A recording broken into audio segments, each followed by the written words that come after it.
Bien-aimés du Seigneur, le 13 mai 2022, nous célébrons Notre-Dame de Fatima. En ce jour, je vous accueille pour la méditation quotidienne habituelle. Installez-vous bien. Nous sommes en Jean chapitre 14, verset 1er au verset 6e. Et nous unissons à toute la communauté chrétienne, la communauté portugaise, particulièrement pieuse, particulièrement concernés par cette fête de Notre-Dame de Fatima.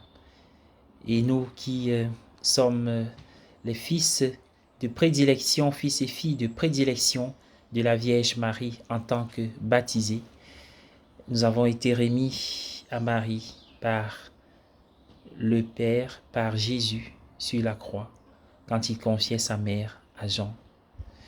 La métaphore du chemin est universelle dans la spiritualité. Elle est si profondément ancrée qu'elle semble à peine une métaphore.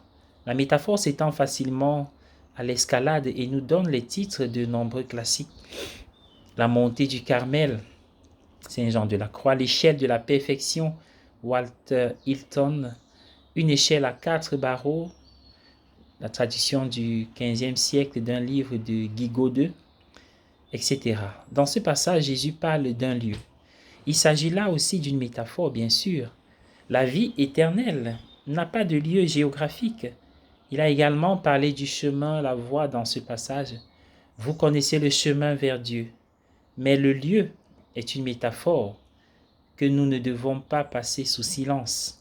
Les métaphores ne sont pas strictement vraies ou fausses, comme l'est le discours littéral.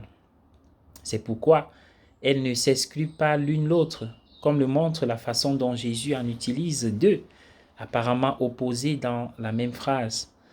Arrêtons-nous un instant sur la métaphore du lieu. Le lieu de la spiritualité est toujours ici. Ce lieu, tout comme le temps est toujours maintenant.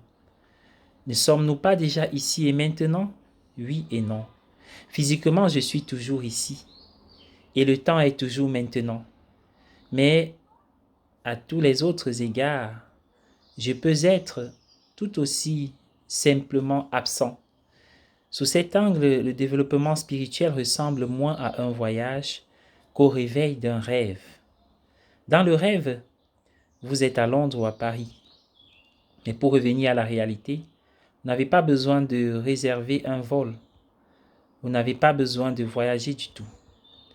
Tout ce dont vous avez besoin, c'est du coude de quelqu'un dans vos côtes.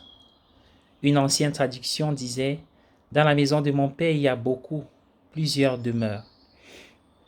Le mot vient du latin « manere », rester.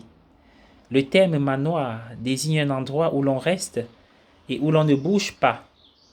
À notre époque hyperactive, il est utile de se rappeler de ne pas bouger. Maître Eckhart disait « Les gens disent « Hélas, monsieur, j'aimerais être aussi bien avec Dieu ou avoir autant de dévotion et être autant en paix avec Dieu que les autres. Je n'y arriverai jamais, à moins d'être là, ou de faire ceci ou cela. Il faut que je m'éloigne de tout cela ou que j'aille vivre dans une cellule ou un cloître. En fait, la raison réside entièrement en vous-même et dans rien d'autre. C'est la volonté propre, même si vous ne l'avez pas, vous ne le croyez pas. Bien que nous puissions penser qu'il faut fuir ces choses ou les rechercher, lieu ou personne ou méthode ou compagnie ou action, ce n'est pas la raison pour laquelle les méthodes ou les choses vous retiennent. Ce qui vous empêche, c'est vous-même dans les choses, car vous avez une mauvaise attitude envers les choses. Commence donc par toi-même et oublie-toi toi-même. Voilà le conseil que Maître Eckhart nous donne pour pouvoir nourrir et raffermir notre cheminement, notre voie, notre route pour rencontrer Dieu.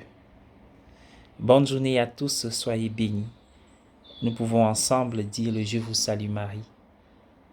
Cette prière à Marie en ce jour de Notre-Dame de Fatima. Je vous salue, Maman Marie, Notre-Dame de Fatima, pleine de grâce. Le Seigneur est avec vous. Vous êtes bénie entre toutes les femmes, et Jésus, le fruit de vos entrailles, est béni. Sainte Marie, Mère de Dieu, priez pour nous pauvres pécheurs, maintenant et à l'heure de notre mort. Amen. Au nom du Père et du Fils et du Saint-Esprit. Amen.